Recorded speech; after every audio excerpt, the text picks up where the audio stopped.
that he does not have his identification card with him, and the defendant gave a fictitious name of Fisher Leroy, and the officer walked back to his patrol vehicle to double check, and the officer then observed the defendant exit the vehicle and sprint away despite giving him orders to stop. Pull a pistol from his waistband and pistol whip him with it multiple times on his head and face area, causing multiple cuts and bruises to his head and face area. As he proceeded to fall down on the ground, he continued to strike him in the head and face area with a closed fist and then stomp on him. Today, we've got an entitled brat who is, honestly, so far gone, it's insane. At just 21 years old, his criminal record already looks like he speed-ran a crime spree challenge. This kid is out here acting like he's playing GTA in real life. Except now, the police aren't NPCs, and they definitely shoot back in paperwork. He really thought he could run wild forever, without ever meeting a judge who's actually had enough. The confidence these young criminals have is unbelievable.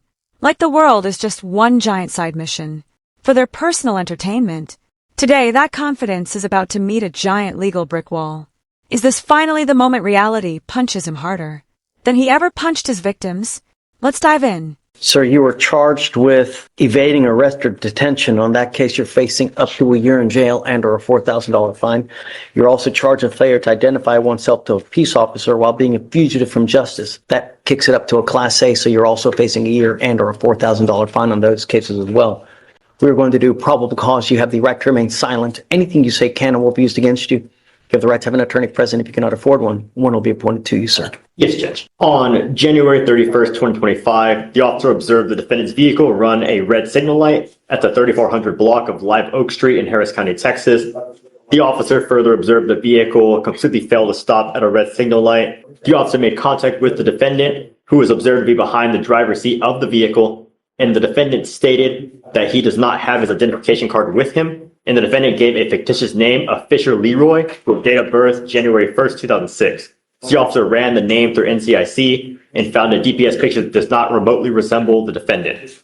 The defendant was asked if he was given the correct information, and the officer walked back to his patrol vehicle to double check, and the officer then observed the defendant exit the vehicle and sprint away despite giving him orders to stop. The officer ran after the defendant and observed the defendant get into another vehicle, the passenger side. The other vehicle drove away, and the officer gave the last direction of travel over the radio, but was not able to locate the vehicle. The officer walked back to the defendant's vehicle, secured it, and conducted an inventory check, finding a debit card inside with the name Kendrick Davis. The officer ran the name through NCIC and found a hit with a date of birth of 2/10/2003 with multiple Class C warrants, and ran a driver's license check with the defendant's picture and with date of birth. The DPS picture matched the defendant, and he was able to positively ID, and that's it, Your Honor. So I'm going to find that there's probable cause to go forward on both of your cases. The reason I'm bringing you out now is because there's no bond that's set on your cases, and we have to set you a bond. One of the things that I use to determine on what to set a bond is how dangerous you are, because I've never met you before. I don't know you, and all I know is that you've got a birthday in 5 days. So he's on bond for an aggravated robbery now, right? Yes, Judge. It's my understanding, I think it was a 2B, it looks like. I don't believe bond conditions and everything were put in place until a few days ago. So the charging instrument was filed November 13th of 2024.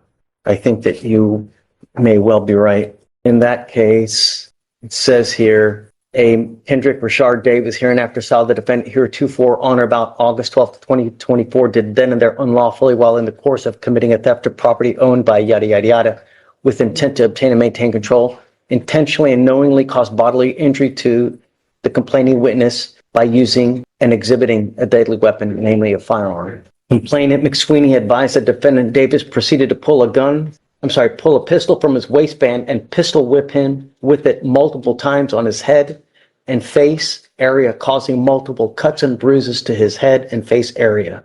As he proceeded to fall down on the ground, he continued to strike him in the head and face area with a closed fist and then stomp on his face with his foot. Complainant McSweeney stated that he was in fear for his life and felt severe head pain as a result of the assault. I see that he has also picked up an evading arrest in a motor vehicle the day after our two cases. How? Oh, I guess that's how they caught up to him, right? They must have him. They found him, and that's when they arrested him on that, and then got picked up on me, I believe. Okay, so what happened in that case? Is he like driving 100 miles an hour? Is he? Yes, Judge. It says that The officer observed the defendant conduct an improper turn and failed to turn into the correct designated lane. They activated their lights and sirens, and the defendant evaded at speeds of 90 to 115 miles per hour for 3.5 miles on the highways and multiple residential and business streets. This defendant is an absolute menace to society. And the fact that he's still out here roaming around? Terrifying. He shouldn't be walking free. He shouldn't be driving cars. He definitely shouldn't be near normal people. Just trying to live their lives. Aggravated assault, pistol whipping someone in the head, stomping them, kicking them while they beg for help. That's not a teenager being misunderstood. That's someone who thinks consequences are imaginary. And he got released on bond? After terrorizing someone like that? That's wild. Then what does he do with his freedom? Goes right back out, stealing cars, running from police, acting like his life is one big action movie. When judges talk about protecting society, this is exactly the guy they mean. He has no care for anyone but himself. Zero remorse. Zero responsibility. Zero accountability. The legal system gives him an inch. And he sprints a marathon. With stolen rims in a police chase. This isn't a mistake. This is a pattern. And patterns like this end in one of two ways. Prison or the morgue. Honestly, the craziest part? He stands there looking smug, as if the judge is inconveniencing him. That lack of empathy, a giant red flag in criminal justice. Judges see that look and instantly know. This isn't someone who's going to change, just because they got yelled at. At this point, the courtroom should come with a welcome back sign just for him. Okay. I think that you are an extreme danger to our public, and I'm going to do everything in my power to protect our public. The first thing I'm going to do is I'm going to be with me today, promising me you're not going to drive. I don't give a rat's behind what is going on in your life. I don't care if there's a burning building. You have to say 50 kittens. If I find that you drive, I can have a contempt hearing. You can be facing an additional 6 months of jail and a $500 fine every time you get into a car and drive. Do you understand? Yes, sir. I'm also putting in this affidavit that you're not supposed to be in possession of any weapons as well. If I find that you have a weapon, because I don't know if you're going to get out or not, and because these cases, because of the nature of the aggravated robbery, because of the nature of this one, I'm making his bonds high. I'm going to set them at $20,000 each. So can I make an argument? Yes, Okay. absolutely. I don't want to get ahead of myself, please. Yes. So I was appointed to Mr. Davis this morning. I was able to talk to him a little bit in the holdover. We are requesting PR bonds for both of the cases. He's 22 years old. 21 years old. He's lived in Houston his whole life. He has a lot of family in Houston. His grandparents, mom, daughter, and siblings. Prior to being in custody, he was working at Builders First Source for around a month. Mr. Davis also lives with his grandfather who has cancer. Mr. Davis is his caretaker, is my understanding. Mr. Davis has no savings and was found to be indigent by the court, so we are requesting a PR bond. I think that he is an absolute, just a complete danger to our public. I can't possibly give him a PR bond due to the nature of both of the charges that you are facing now. I think that you're a flight risk. You've done everything in your power to evade capture. You've produced false names. So I find by clear and convincing evidence that you're an extreme flight risk. You're a danger to our community. And I'm going to set your bonds each at $20,000. I don't know if you're going to be able to post bonds, but and I'm going to order you to obtain a GPS monitor on your ankle. Like I said, you will be signing an affidavit with me today, promising me you're not to be in possession of any weapons and not to drive any vehicle whatsoever for any reason. If you do, I can have a contempt hearing. Do you understand? Yes, sir. So I guess the felonies are set for April 7th. I don't like to set them out too far just in case. If you want to, we can do up to 30 days. It's up to you. That's perfect. And then we'll come back. I don't know. We'll see what circumstances have changed, and then we'll go from there and just keep us in the loop. Okay, thank you. All right. I need you to sign this for me. I need him to sign bond finish with Felicia, and then after that, it's pretty good. Okay. Can we excuse? Yes, ma'am. And thank you for everything. How in the world is he only 21 years old and already causing this much chaos? Most 21-year-olds I know are grinding at work, finishing school, trying to build a future, not speedrunning felony achievements. Like it's a competition. Is he a lost cause?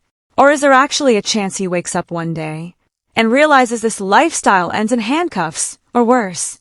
Because there's absolutely no way. He's posting two separate $20,000 bonds. The judge made sure of it. And honestly, thank goodness, he needs to sit in that cell and start thinking about why everyone else is moving forward in life, while he keeps getting arrested like it's a tradition. The road he's on doesn't lead anywhere fun.